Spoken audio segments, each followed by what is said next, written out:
ജോലി കഴിഞ്ഞ് വീട്ടിൽ തിരിച്ചു പോകാനായിട്ട് കാറിൽ കയറി ഇരുന്നപ്പോഴാണ് ഒരു കാര്യം ഓർമ്മ വന്നത്. ഇന്ന് കുച്ചുവിന് ബിരിയാണി ഉണ്ടാക്കി കൊടുക്കാമെന്ന് ഞാൻ വാക്ക് പറഞ്ഞിട്ടുണ്ട്. വാക്ക് പറഞ്ഞ സ്ഥിതിക്ക് നമുക്ക് ബിരിയാണി ഉണ്ടാക്കിയേ പറ്റത്തുള്ളൂ.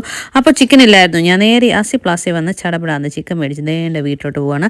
അങ്ങനെ ചിക്കനും ഞാനും ഇതാ വീട്ടിലെത്തിയിട്ടുണ്ട്. ഇനി നമുക്ക് ചിക്കൻ കഴുകാം. പിന്നെ ഈ സബോള അരിയാന്നുള്ളതുണ്ടല്ലോ, എനിക്കൊരു ഭയങ്കര ഒരു വെല്ലുവിളിയാണ്, ചെറിയൊരു വെല്ലുവിളി. അങ്ങനെ കരഞ്ഞും ചിരിച്ചും ഒരു വിധത്തിൽ ഞാൻ ഈ സബോളയൊക്കെ അരിഞ്ഞ് വൃത്തിയാക്കി. പിന്നെ സവാള ഗിരി തുണി ഇഞ്ചിയൊക്കെ അരിയണം. പിന്നെ ഈ മല്ലിയില ഫ്രിഡ്ജിലുണ്ടെന്നുള്ള ഭയങ്കര അതിശയമായിരുന്നു കേട്ടോ എനിക്ക്. അങ്ങനെ ഓരോരുത്തരായിട്ട് ഇങ്ങനെ റെഡി ആയിക്കൊണ്ടിരിക്കുകയാണ്. നമ്മൾ അരിത വെച്ചിരിക്കുകയാണ്. പിന്നെ തക്കാളി ഇടുവാണ്. അതിൻ്റെ ഇടയ്ക്ക് എന്തെങ്കിലും കശുവണ്ടി മുന്തിരി ഉണ്ടോ എന്ന് ഞാൻ തപ്പുവാണ് കേട്ടോ. കശുവണ്ടി മുന്തിരി ഉണ്ട്. അതിൻ്റെ ഇടയ്ക്ക് ഇതേണ്ട നമ്മുടെ ആശാനോട് ലാൻഡ് ചെയ്തിട്ടുണ്ട്. വന്നപ്പോഴേ എന്തോ കഥയൊക്കെ പറയാൻ തുടങ്ങി. പക്ഷേ അവൻ്റെ കഥയെല്ലാം കൂടെ കേട്ടോണ്ടിരിക്കാൻ പോയാലുണ്ടല്ലോ നമ്മുടെ ചിക്കൻ കറി ഒന്നും ഇവിടെ റെഡി ആകത്തില്ല. ചിക്കൻ കറിയല്ല, ബിരിയാണി ഇവിടെ റെഡി ആകത്തില്ല. എനിവേ കായ്സ് ദേണ്ട എൻ്റെ അടിപൊളി ബിരിയാണി ഇതാ സെറ്റ് ആയിക്കൊണ്ടിരിക്കുകയാണ്.